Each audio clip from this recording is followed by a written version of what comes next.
Well, happy Thursday morning. Right now I'd like to talk to you guys about the third part, or the third temptation that Satan brings to us every day, every week, every moment of our life, basically. And that is the whole idea of rejecting God when we go through difficult times. Remember, Adam and Eve, they rejected God's leadership when they took from the apple and tried to run from Him. But what I want to do is go back to the Matthew passage that we looked at this last weekend, and I'm going to read out of Matthew 4:8. It says this: "Again, the devil took him to a very high mountain and showed him all the kingdom of the world and their splendor, and basically said, all of this can be yours. I will give this to you." Now, we have a decision to make. There's many things out there that the world has, and we can make the decision to say, you know what, I'm not going to be connected to God anymore. I'm not going to be connected to Jesus Christ. I'm not going to be connected to the church. What I'm going to do is I'm going to follow the different views of this world: materialism, hedonism, maybe even being a secular point of view. Maybe I'm going to follow popularity or power or money. Whatever the case may be, we have to follow something.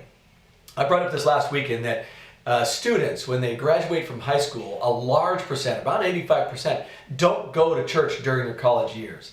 Why is that the case?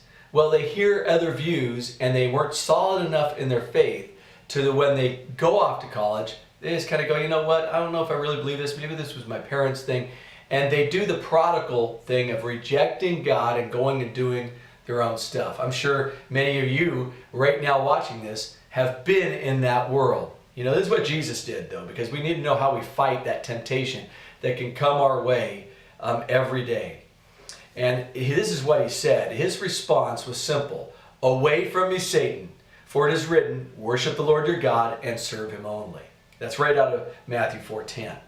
See, his response was to say, I'm going to trust in my Father's sovereignty. Okay, and that's Jesus Christ, God in the flesh, speaking this out to remind us to be the example for all of us of whom we need to trust. We need to trust in God's control. God is God, I am not. Not the idea of, well, God's kind of some other little God and I can control things.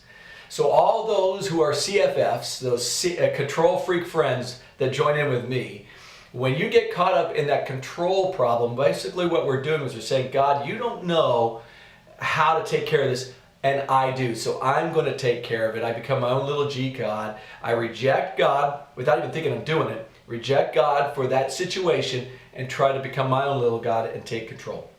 Very easy to do. All of us have been there and done that. So I want to challenge you today.